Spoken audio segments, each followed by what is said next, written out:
Aleluya, nadie como tú, nadie como tú, nadie como tú, oh tierno Padre Dios, nadie como tú, nadie como tú, nadie como tú, oh tierno Padre Dios. Amén. Pueden sentarse, amados hermanos. Vamos a continuación entonces a tener el mensaje de la palabra de Dios.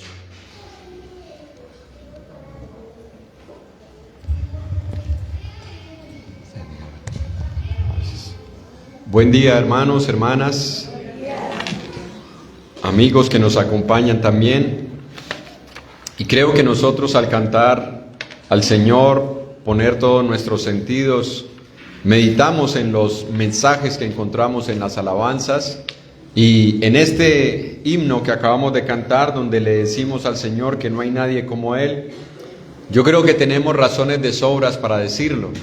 Hay muchas cosas que nosotros podemos hablar acerca del Señor en la que Él es incomparable, porque no hay nadie que se pueda comparar a Él. Pero hay una en particular y es la que estamos meditando, y es que Él es la resurrección y la vida. De Él procede la vida y Él es la resurrección en persona. Y es un misterio entender esta expresión, porque al decir que Él es la resurrección, de cierta manera, es decir, bueno, tuvo que morir para resucitar. Y es verdad, pero ¿quién murió? ¿Murió Dios? Imposible.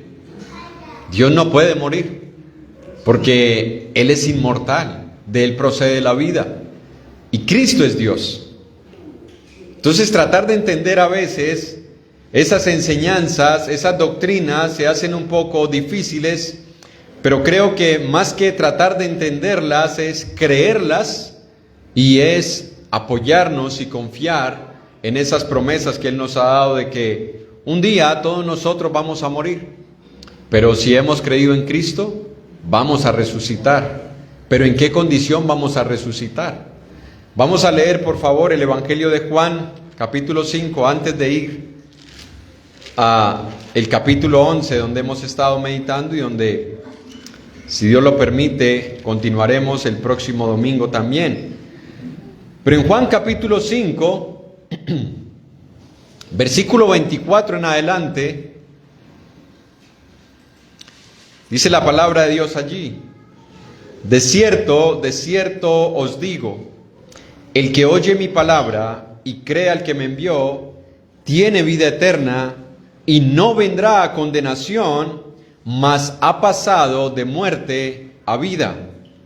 De cierto os digo, viene la hora, y ahora es, cuando los muertos oirán la voz del Hijo de Dios, y los que la oyeren vivirán.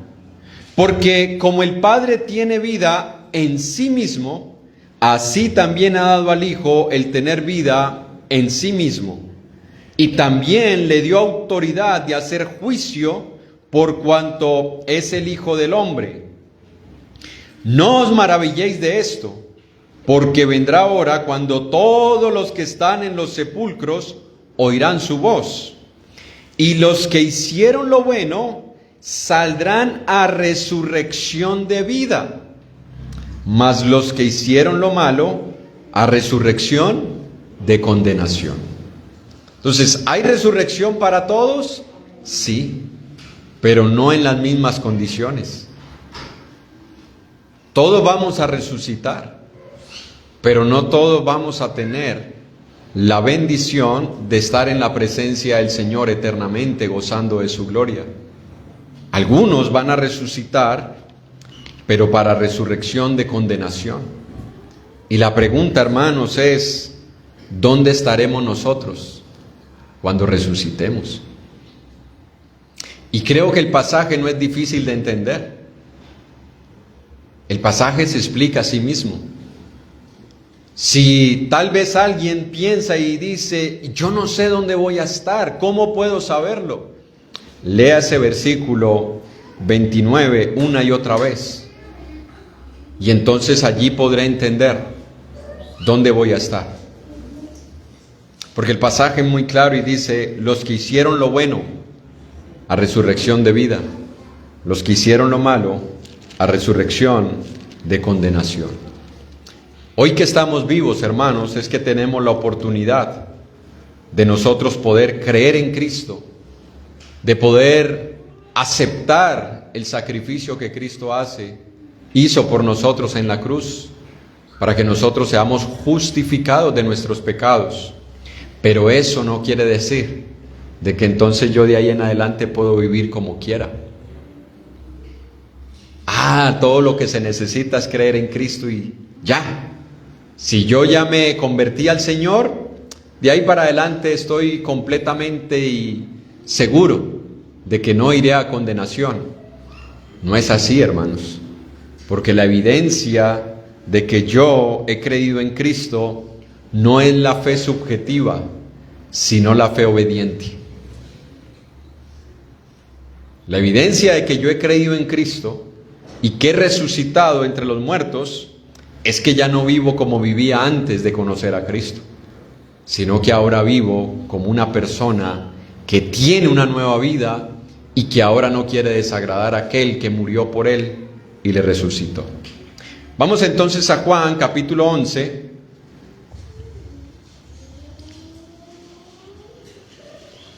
Y vamos a recordar lo que está ocurriendo en el contexto en el que Jesús expresa en Juan 11:25 que Él es la resurrección y la vida y que el que cree en Él, aunque esté muerto, vivirá.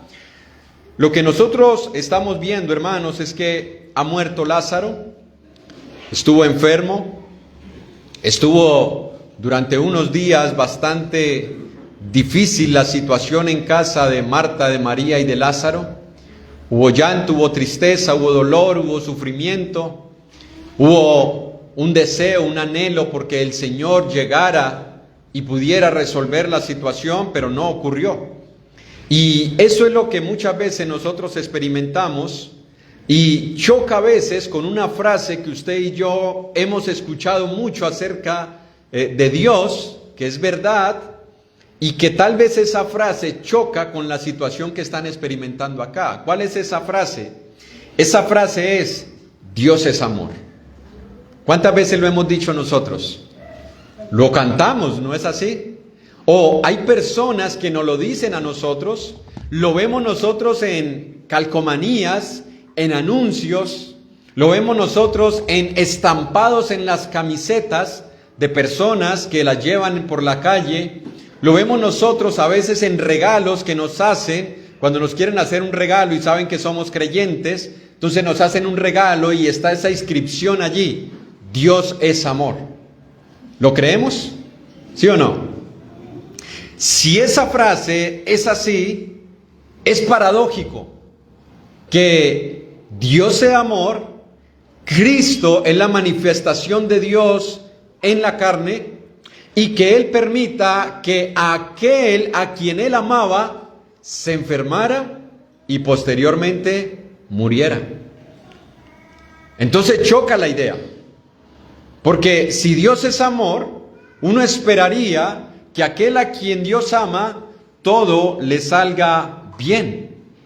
Como que las declaraciones de la Biblia con la realidad que está viviendo esta familia no encajan.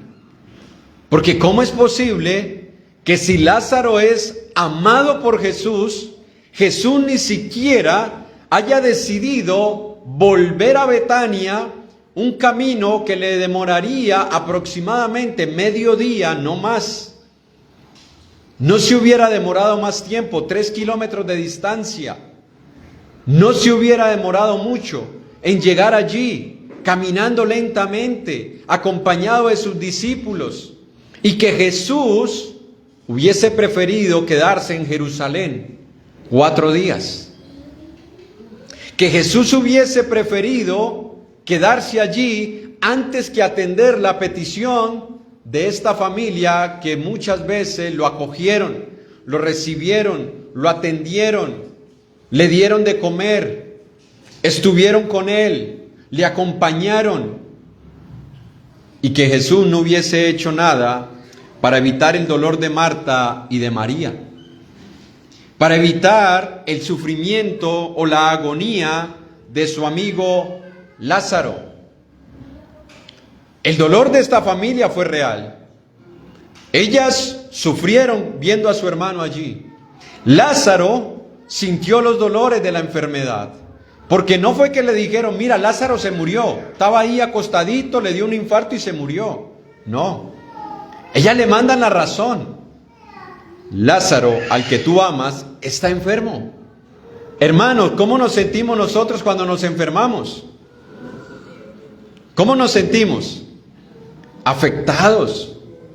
Nos sentimos de mal semblante. Nos sentimos desanimados, sin fuerza muchas veces. Y espero no lo tomen a mal, pero es curioso, porque para trabajar nos vamos enfermos, para congregarnos sí el cuerpo no da. Al cuerpo no da para congregarme, pero para trabajar el cuerpo da, y aguante, y al sol y al agua. Pero la enfermedad es algo que nos afecta, es algo que muchas veces nos causa dolor, es algo que nos hace sufrir, al punto que las personas que nos ven nos preguntan, ¿qué tienes? ¿No te ves bien? ¿Estás enfermo? ¿Qué te duele? ¿Ya fuiste al médico? Porque la enfermedad se manifiesta en nuestro rostro, en nuestro semblante e incluso muchas veces en nuestras actitudes. Contestamos mal, reaccionamos mal. Y hay personas que tal vez nos entienden y dicen, es por lo que está enfermo. Pero ¿qué culpa tiene el otro de que yo esté enfermo? Para que hable mal, reaccione mal, ninguna culpa. Y a veces terminamos nosotros afectando a los demás por el estado físico en el que nos encontramos. Pero Jesús no impidió nada de eso.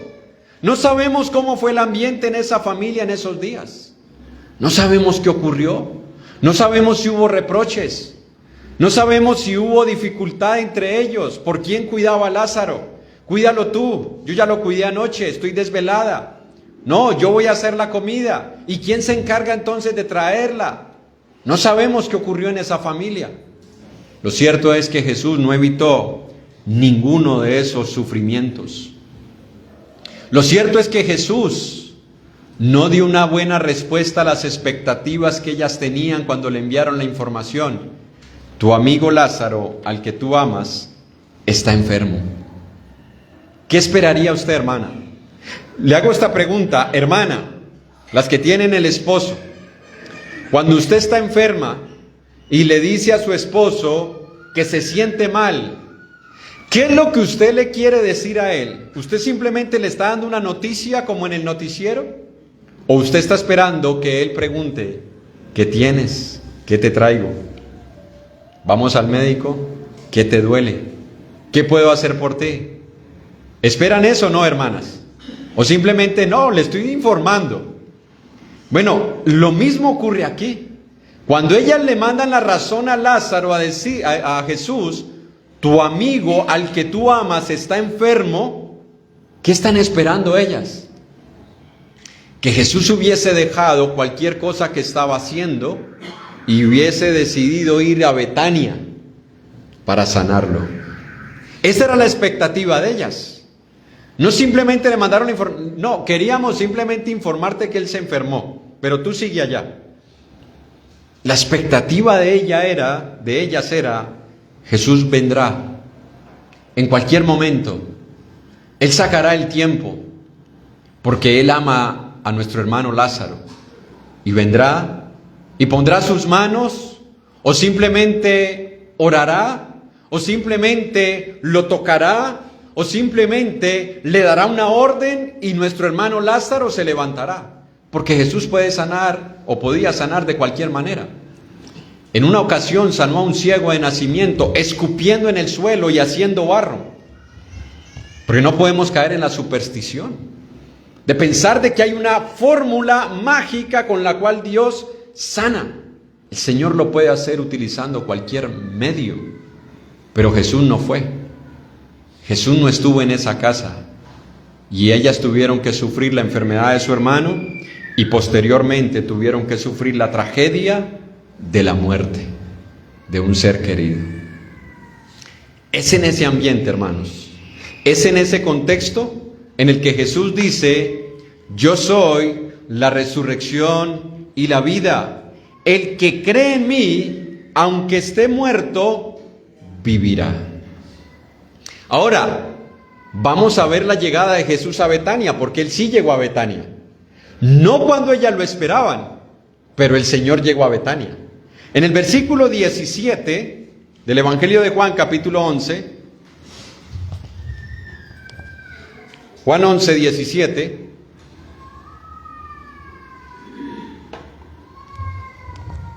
dice la palabra de Dios allí: vino pues Jesús y halló que hacía ya 4 días que Lázaro estaba en el sepulcro. Pero Jesús llegó. Versículo 18 dice: Betania estaba cerca de Jerusalén, como a 15 estadios. Noten, el escritor Juan quiere hacer énfasis en que Betania y Jerusalén estaban cerca, a 15 estadios. La medida de los estadios romana era más o menos de 180 metros. Entonces, si usted multiplica 180 por 15, da un aproximado más o menos de 3 kilómetros. El escritor quiere hacer ese énfasis, que Jesús hubiese podido ir en un mismo día y haberse regresado a Jerusalén y seguir con todas sus labores.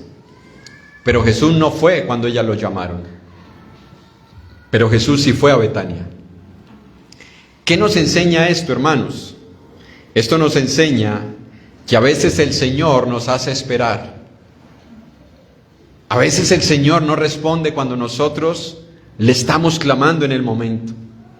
A veces nosotros estamos pasando por una situación difícil por la cual estamos orando. Incluso si no lo practicábamos antes, en esta ocasión sí practicamos el ayuno, pero en otras ocasiones no lo practicamos.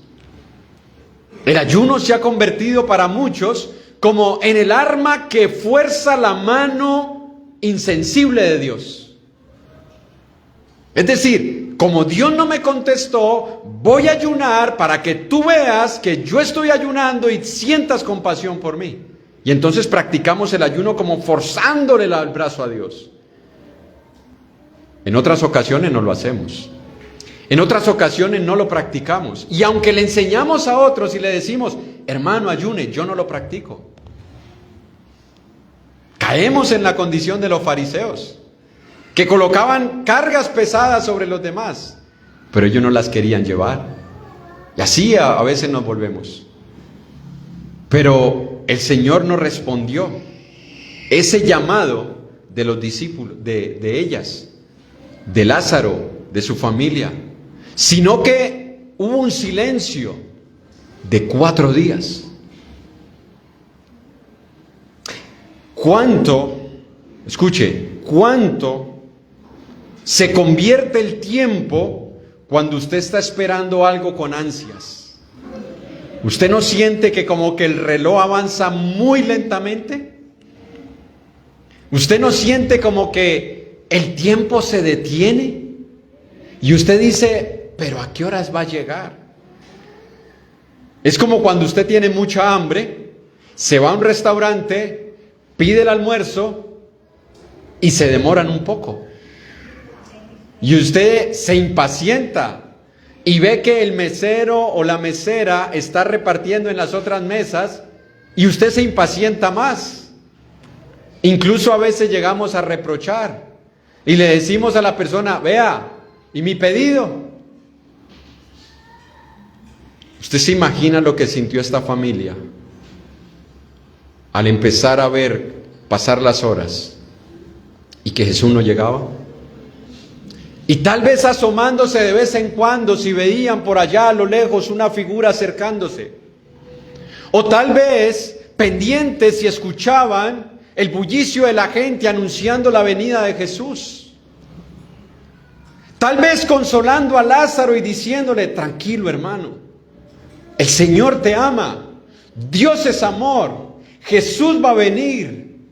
Tranquilo, hermano, tranquilo. Y Jesús no llegó.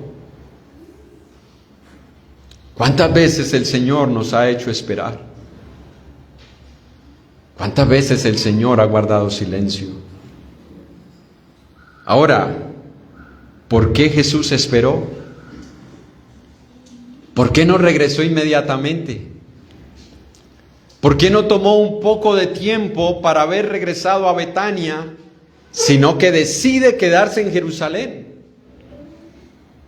¿Qué ocurrió o qué pasó por la mente del Señor? ¿No sabía que su amigo Lázaro iba a morir? ¿Acaso él no sabía que la enfermedad es una condición en la que el hombre no le gusta estar? Jesús sabía todo. Jesús conocía perfectamente la condición de Lázaro. Jesús sabía lo que su amigo estaba experimentando. Entonces, ¿por qué no acudió cuando su familia le pidió ayuda? ¿Por qué no lo hizo? Bueno, hermanos, la razón es sencilla. Porque Él dijo: yo soy ¿qué? La resurrección y la vida. No es lo mismo sanar a un enfermo que resucitar a un muerto. Para que esas palabras de Jesús se confirmaran, tenía que haber un muerto. No podía ser un enfermo.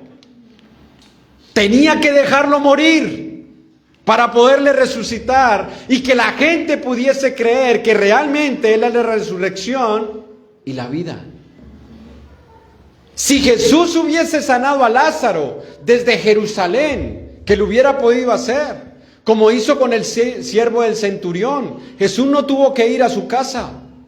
Jesús simplemente le dijo al siervo del centurión: como tú has pedido, así se hará. Y cuando el centurión iba regresando, le dijeron que su siervo se había sanado. Jesús no tuvo que ir. Si Jesús hubiese sanado a Lázaro desde Jerusalén, Jesús también hubiese recibido gloria, porque la gente hubiese hablado de Jesús y hubiesen dicho: solamente Jesús dijo la palabra desde Jerusalén y mi hermano sanó. Tal vez Marta y María hubieran estado contentas y agradecidas con Jesús. Tal vez hubiesen empezado a planear cómo recibirle con un buen festejo, con una buena comida, en gratitud. Pero no se hubiera cumplido esa confirmación de que Jesús es la resurrección y la vida. Es que a veces, para que los propósitos de Dios se cumplan en nosotros, tienen que ocurrir cosas que están fuera de nuestro alcance. Tienen que ocurrir cosas en las cuales nosotros consideremos, o más bien aceptemos, de que el único que las puede hacer es Dios. La sanidad de Lázaro hubiese podido llegar a un médico, hubiese podido llegar a algún tipo de medicamento, algún tipo de tratamiento que le hubiera sanado, pero ¿quién lo hubiera podido resucitar? Nadie. Nadie, hermanos. Solamente Cristo lo habría podido resucitar. Por eso es que Lázaro tuvo que morir, y por eso es que el Señor se quedó en vez de ir cuando él estaba enfermo. A veces el silencio de Dios tiene ese propósito, porque en el silencio de Dios nosotros comenzamos a buscar formas, estrategias, cosas que hacer para solucionar nuestro problema, y no lo logramos. No podemos. No se soluciona. No podemos salir de la crisis. No podemos salir de la dificultad. Y el Señor está guardando silencio. El Señor está allí esperando a ver qué hacemos, a ver cómo actuamos. Él tiene la respuesta, Él tiene la solución, pero Él quiere que nosotros entendamos que solamente Él nos puede ayudar. ¿Usted recuerda la historia de Abraham y de Sara? ¿Qué les dijo el Señor que les iba a dar? un hijo. ¿Sí o no? Yo les voy a dar un hijo. Y resulta que Abraham y Sara, para poder tener un hijo, ¿qué tenían que hacer? Él no les dijo, yo les voy a dar un hijo y la cigüeña se los va a traer. No. Ellos tenían que empezar a tener intimidad. Un par de personas ya avanzadas en edad. A él le había pasado el tiempo, a ella le había pasado la costumbre de las mujeres, pero aún así comenzaron a intentarlo. Porque si el Señor les prometió que iban a tener un hijo, hay que hacerlo. Pasaron 12 años y el hijo no llegó. ¿Qué hizo Sara? Tomó una decisión que le ha costado al Medio Oriente. Porque la decisión de Sara es lo que está ocurriendo ahora en el Medio Oriente, entre la lucha de árabes contra los israelitas. 12 años, el hijo no llegó, y Sara decide adelantarse al cronograma de Dios. Y por adelantarse, comenzó una crisis que no ha terminado. El Señor se demoró 25 años para darles el hijo. Nuestra impaciencia es lo que a veces nos trae problemas, porque no esperamos en Dios, porque no le creemos a Dios. Porque estamos como María y como Marta. ¿A qué horas viene el Señor? ¿A qué horas viene la respuesta? ¿A qué horas va a contestar? Ya pasó 1 hora, ya van 2 horas, ya va mediodía, ya va 1 día, van 2 días, van 3 días. Y el Señor guarda silencio. Y el Señor sabe cuál es mi situación y cuál es tu situación, pero no contesta. No porque sea malo, sino porque todo tiene, como dice el libro de Eclesiastés, su tiempo y su hora. Todo tiene su tiempo y todo tiene su hora. ¿Cuál era el tiempo de Lázaro? Era el tiempo en el que él debía de morir para que Jesús lo resucitara. Para que así se confirmara que Jesús era la resurrección y la vida. Ahora, ¿qué ocurrió en la mente de ellas? Lo vamos a ver. Mire lo que dice el verso 20 y 21 y 32. ¿Qué pasó por la mente de esta familia? Verso 20.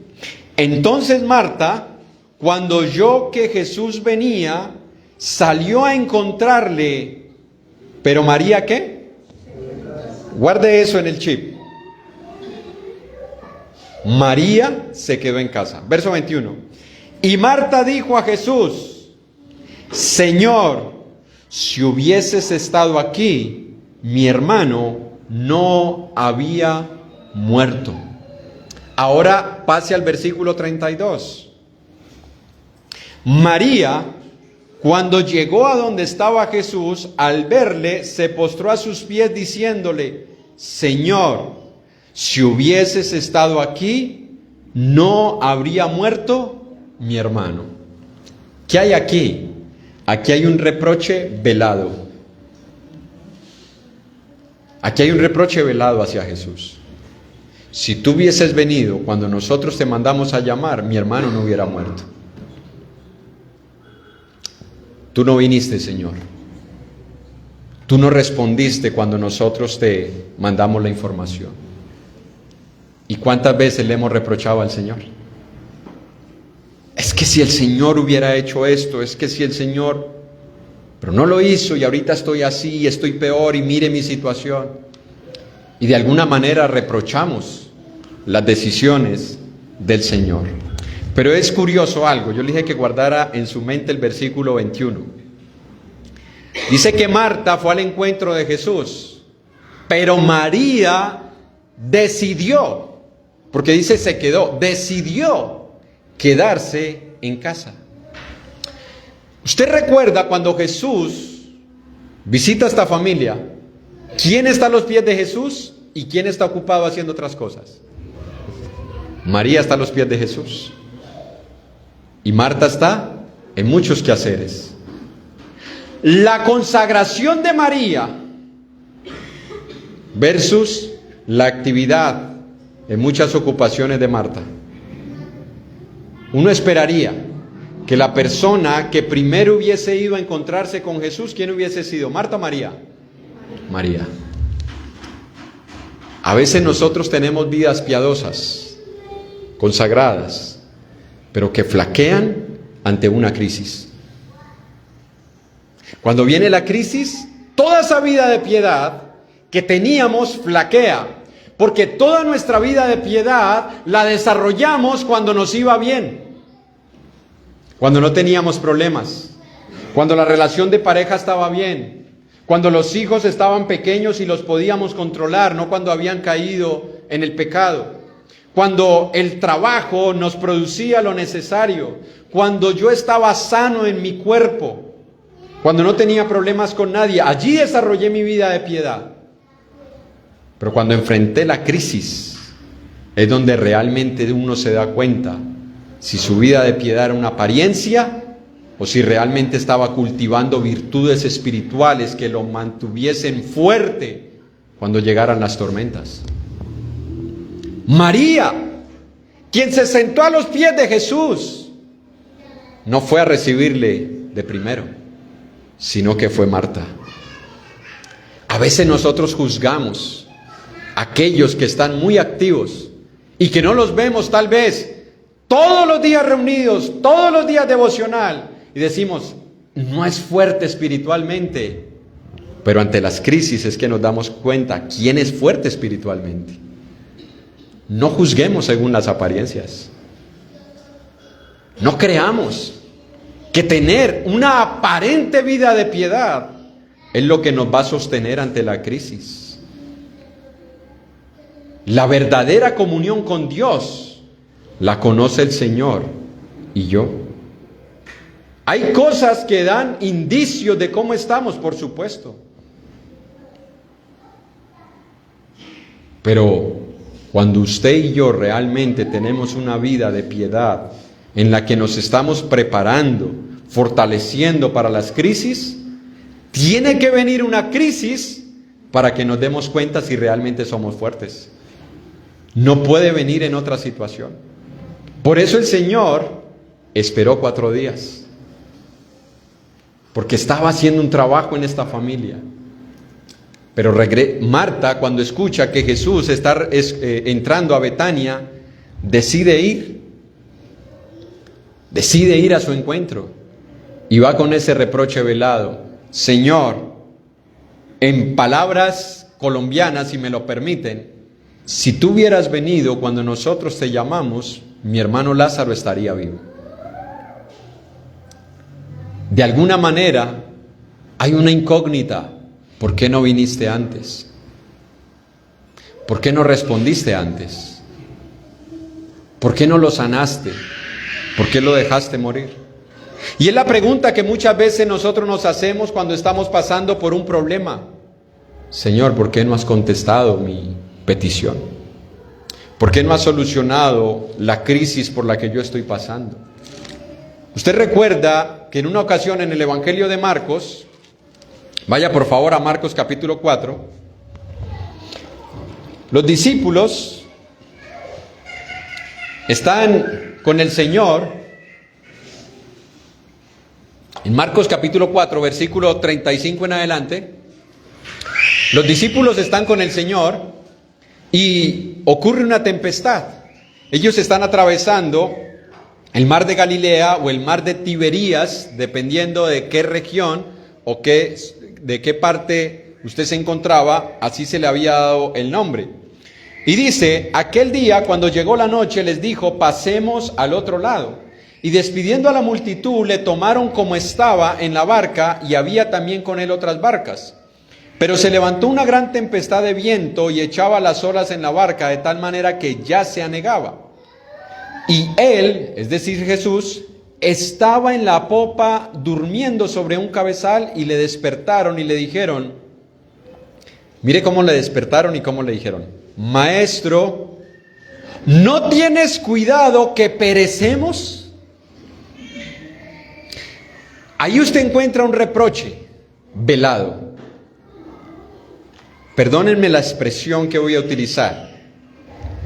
En palabras colombianas, nosotros le hubiésemos dicho: Señor, ¿no te importa que nos vamos a ahogar?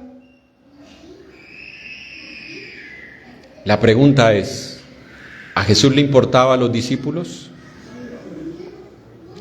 ¿A Jesús le importaba Marta, María y Lázaro? Pero ¿cuántas veces nosotros creemos que al Señor no le importa nuestra situación?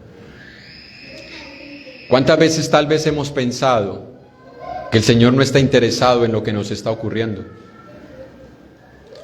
Que el Señor como que se olvidó de nosotros, que tiene tantas ocupaciones, 7 millones de personas, 7.000 millones de personas, que creemos nosotros que el Señor está tan ocupado que no tiene tiempo para mí.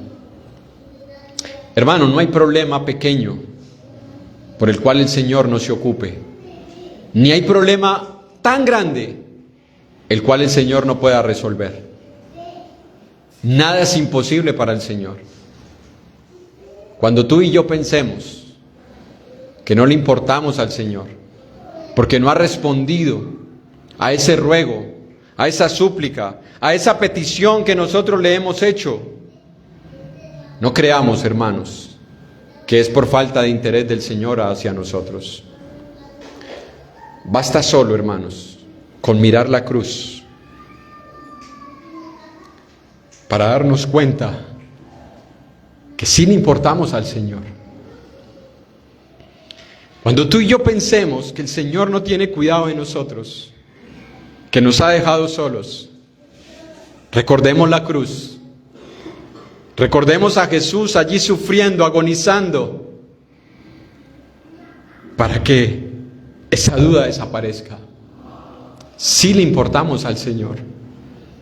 Y el hecho de que nos deje pasar por situaciones difíciles no es por falta de amor, no es por falta de interés, ni falta de poder.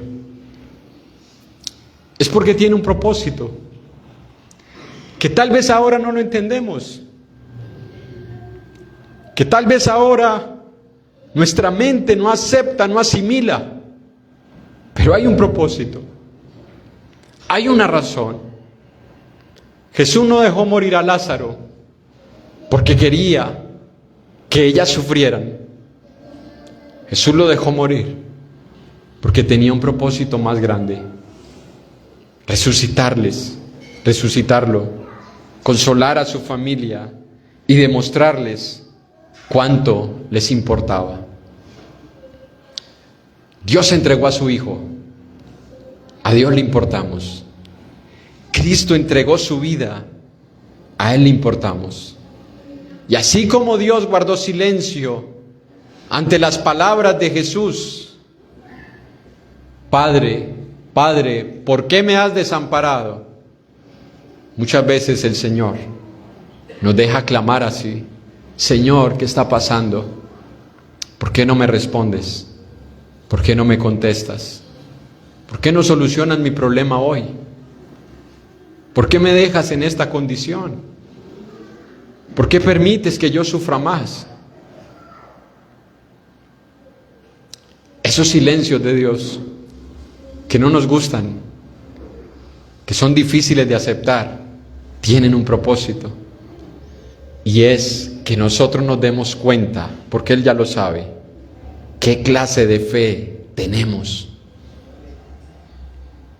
Porque a veces creemos que tenemos una fe, pero que está apoyada en mi fe. Y mi fe apoyada en mi fe no sirve de nada. Hay personas que dicen: yo soy una mujer de fe. ¿En la fe de quién? ¿En la fe de que Dios tiene que hacer todo lo que yo le pida?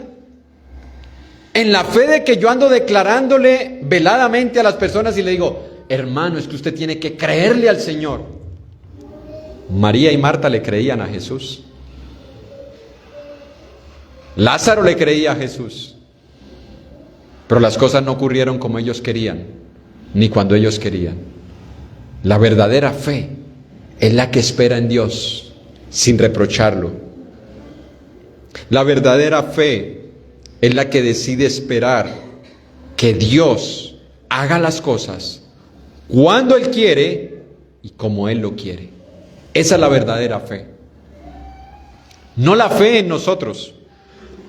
Es que el Señor me ha contestado porque yo soy de fe. Abraham era un hombre de fe y se tuvo que esperar 25 años para que llegara la promesa. Pongamos nuestra fe en el lugar correcto, hermanos, y no pensemos que Dios tiene que obrar cuando nosotros se lo pedimos. Aceptemos los silencios de Dios, respetémoslos y no nos adelantemos como Abraham. No sea que luego estemos en problemas más grandes de los que nosotros estábamos al principio. Aquel que la resurrección y la vida permitió que su amigo Lázaro muriera. Aquel que la resurrección y la vida, es curioso esto, murió. Escuche, aquel que la resurrección y la vida murió, entregó su vida en una cruz como sacrificio por nosotros, sufrió física y emocionalmente, pero resucitó. Para enseñarnos, hermanos, que todos nosotros vamos a resucitar. Pero como lo dijo en Juan 5, unos para resurrección de vida y otros para resurrección de condenación. Yo no sé, hermanos, si tal vez para nosotros el cristianismo se ha convertido solamente en una terapia emocional. Yo voy a la iglesia porque me siento bien. Yo voy a la iglesia porque allá tengo buenas relaciones. Yo voy a la iglesia porque siento que como que algo me llena. Cuando canto me siento como en otro ambiente. Pero no estamos viendo el cristianismo como ese momento y ese tiempo en el que Dios está formando en nosotros el carácter de Cristo. Y formar el carácter de Cristo en nosotros duele. Hebreos describe la formación del carácter de Cristo diciendo que Él clamó con ruegos, súplicas y lágrimas. Van a haber momentos de dolor, van a haber momentos de lágrimas. Pablo dice, a vosotros se os ha concedido no solamente que creáis en Él, sino que también que sufráis con Él. A muchos nos gusta la primera parte, se nos dio el privilegio de creer, amén. Pero no nos gusta la segunda parte, se nos dio el privilegio de sufrir. Esa parte no nos gusta. Por eso estamos evitando en todo tiempo los sufrimientos. Por eso estamos evitando en todo tiempo las crisis. Porque no nos gusta sufrir. Pero sufrir hace parte del propósito de Dios para formar el carácter de su Hijo en nosotros. La pregunta es, ¿qué tan dispuestos estamos nosotros a sufrir? En el versículo 28 de Juan 11, Juan capítulo 11, versículo 28, Marta fue al encuentro de Jesús, María se quedó en casa, pero mira lo que dice en el versículo 28. Habiendo dicho esto, fue y llamó a María su hermana, diciéndole en secreto, el maestro está aquí y te llama. Noten, Marta va y habla con María y le dice, María, Jesús ya está aquí en la casa, aquí cerca, y te manda a llamar. ¿Qué hizo María? Versículo 29. Ella, cuando lo oyó, se levantó deprisa y vino a él. ¿En qué condición está María? ¿Está triste? ¿Está afligida? ¿Está sufriendo? Pero cuando escucha que el Señor la manda a llamar, ¿qué hizo? ¿Qué hizo María? ¿Se quedó? Dijo, no, que me venga a ver él a mí. Se levantó para encontrarse con Jesús. A veces el Señor en medio del sufrimiento nos da órdenes. A veces en medio de las crisis el Señor nos ordena cosas. La pregunta es si nosotros le vamos a obedecer en medio del dolor y en medio del sufrimiento. Porque en esos momentos nosotros nos volvemos un poco desobedientes, rebeldes. No queremos escuchar. Al punto que si tal vez estamos pasando por un momento difícil y tú escuchas de parte de Dios una orden de lo que debes hacer en tu vida, en vez de salir de aquí meditando en que, ay, si el Señor a pesar de esto quiere que yo haga esto, salimos de aquí diciendo, y yo que pensé que el hermano iba a hablar de cómo consolarnos, cómo estar bien, no me gustó la prédica, no me gustó la enseñanza. Yo iba afligido, iba dolido, iba con una esperanza de una palabra de aliento y el hermano sale enseñando que tengo que dejar esto y que tengo que dejar esto porque es pecado. No me gustó. Bueno, así estaba María. Y el Señor la mandó a llamar. ¿Qué hizo María? Obedeció. Porque la verdadera fe obedece sin importar las circunstancias en las que estemos. La fe que obedece dependiendo de las circunstancias no es fe, es conveniencia. Escuche, no es fe, es conveniencia. Si yo obedezco dependiendo si me conviene o no, no es fe. Tenemos que obedecer, nos convenga o no nos convenga.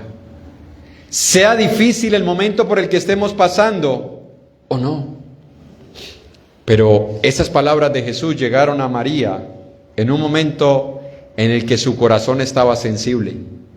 Porque cuando muere alguien, nuestros corazones se ponen más sensibles y más receptivos a querer escuchar la voz de Dios. A veces tiene que ocurrir eso en la familia. Tiene que pasar una crisis, tiene que pasar una tragedia para que esos corazones de piedra sean más sensibles. Porque no le estábamos escuchando, no le prestábamos atención, porque las cosas estaban bien. Pero cuando vienen esos momentos, es cuando más nosotros decidimos querer escuchar una palabra de Dios para saber qué es lo que Dios quiere que nosotros hagamos. María estaba así. Versículo 29, la obediencia de María. Ella no dudó en ir a Jesús. Ella no se quedó postrada llorando y lamentándose. Ella se levantó y fue al encuentro del Señor. Hermanos, cuando el Señor nos hable, sin importar en qué condiciones estemos, escuchemos. Hermano, prepara tu corazón no para escuchar lo que quieres, prepara tu corazón para escuchar a Dios. Si tú vienes aquí ya predispuesto a escuchar algo, tal vez te vas a decepcionar. Pero si tú vienes aquí con un corazón dispuesto a decirle al Señor, lo que sea que tú me digas, eso es lo mejor para mi vida, no te decepcionas. Porque tú vienes dispuesto a escucharlo. Por difícil que sea lo que el Señor nos diga o nos ordena, lo vamos a recibir, lo vamos a aceptar y lo vamos a obedecer. Termino con este pasaje, hermanos, en Filipenses capítulo 1, versículo 20. Filipenses capítulo 1, versículo 20 y versículo 21. Conforme a mi anhelo y esperanza de que en nada seré avergonzado, antes bien, con toda confianza, como siempre, ahora también será magnificado Cristo en mi cuerpo, o por vida o por muerte. Porque para mí el vivir es Cristo y el morir es... Note lo que dice Pablo. ¿Cuándo era que iba a ser glorificado Cristo en su vida? ¿Cuando todo le fuera bien? No. O por vida o por muerte. Dios es glorificado en nuestra vida y Dios será glorificado en nuestra muerte. Porque Él es la resurrección y la vida. Y si tú y yo hemos creído en Cristo, aunque estemos muertos, viviremos. Amigo o amiga, te pregunto, ¿tú tienes la certeza de que si mueres vas a resucitar a la diestra del Señor, a su diestra no, al lado del Señor, en su presencia, que a la diestra solamente está Cristo, en su presencia? ¿O tú tienes la duda de que si mueres no sabes qué va a ocurrir con tu vida? Quita la duda de tu corazón. ¿Cómo? Obedeciendo el Evangelio, creyendo en Cristo, arrepintiéndote de tus pecados, siendo bautizado para el perdón de ellos, para que el Espíritu Santo repose sobre tu vida como un sello de que le perteneces al Señor y de que aunque tú mueras físicamente, vas a resucitar, pero a resurrección de vida y no a resurrección de condenación. Dios les bendiga, hermanos.